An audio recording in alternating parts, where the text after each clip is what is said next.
Hey vocalists, and yes, we're still in season 3 of the vocal series, and this right here is part 2 of the backing vocalist etiquette.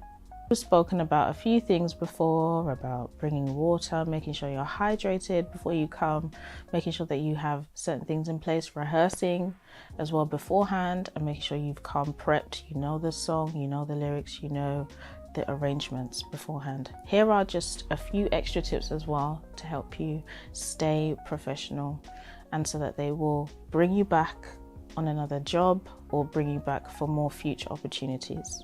I know I didn't mention this before, but this is probably the most important thing, right?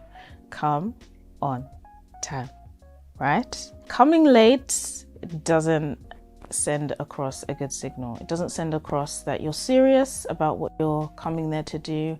It also comes across that you don't necessarily respect their time. So make sure, if anything, that you come early. So on time should be, let's say, 15 minutes early. So yes, number 1, don't be late.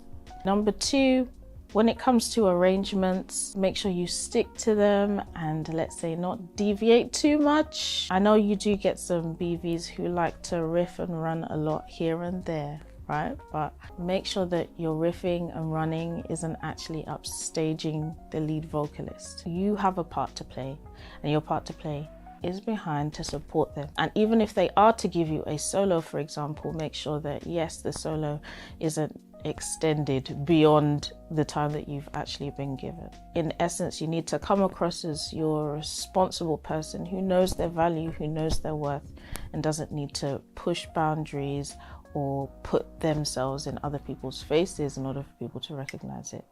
Sometimes it's the quietness and the confidence that actually attracts people to you. And the last thing that I want to speak about today is, you know how I was talking about in the last video about making sure that, you know, you're personable, that people want to be around you. Oh, she's lovely, yeah, she smiles. These things matter. And also, on a more serious note, we need to make sure that our personal hygiene is on check.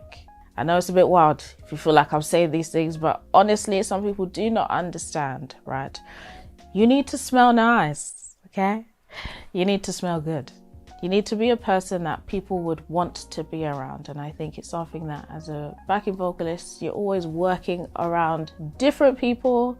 You've got the set people, you've got the band. Make sure that you smell good on set, okay? I'll see you guys in the next video, but I hope you guys have learned professional tips in order to make excellence accessible in your life. Take care.